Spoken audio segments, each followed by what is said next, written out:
வணக்கம்ண்ணா. இன்றைக்கி நம்ம பார்க்க போகிற வண்டின்னு பார்த்தீங்கன்னா மாருதி வேகனார் பார்க்க போகிறோம். மாருதி வேகனார் வந்து 2023 மாடல், சேலம் நம்பர், ஒரே ஓனர், VXI, சில்வர் கலர், குவாலிட்டியான வண்டி. கிலோமீட்டர் பார்த்தீங்கன்னா 86,000 ஓடி இருக்குது. ப்ராப்பர் சர்வீஸ் ரெக்கார்ட் பாருங்கள். 86,000 ஓடி இருக்குது. Proper company service record. Double airbag வந்துடும். டபுள் ஏர்பேக் வந்துடுது. சீட் கவர் நல்லா இருக்குது. சீட் கவர் ஜம்முன்னு போட்டிருக்காங்க.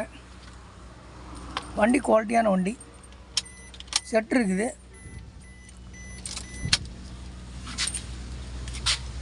AC, power steering, power window, central lock எல்லாமே வந்துடுது. சென்ட்ரல் லாக்கோடு இருக்குது. ஓகே, பார்த்துக்கோங்க. வண்டி அடிபாடு ரீப்ளேஸ்மெண்ட் எதுவுமே இல்லை. 2 டயர் புதுசு போட்டிருக்காங்க. 2 டயர் புதுசு, 2 tyre half condition. Salem number TN 90J 4594 4594. வண்டி பார்த்தீங்கன்னா வண்டி நீட்டாக இருக்குது. எப்படி வண்டியில் ஒரிஜினாலிட்டி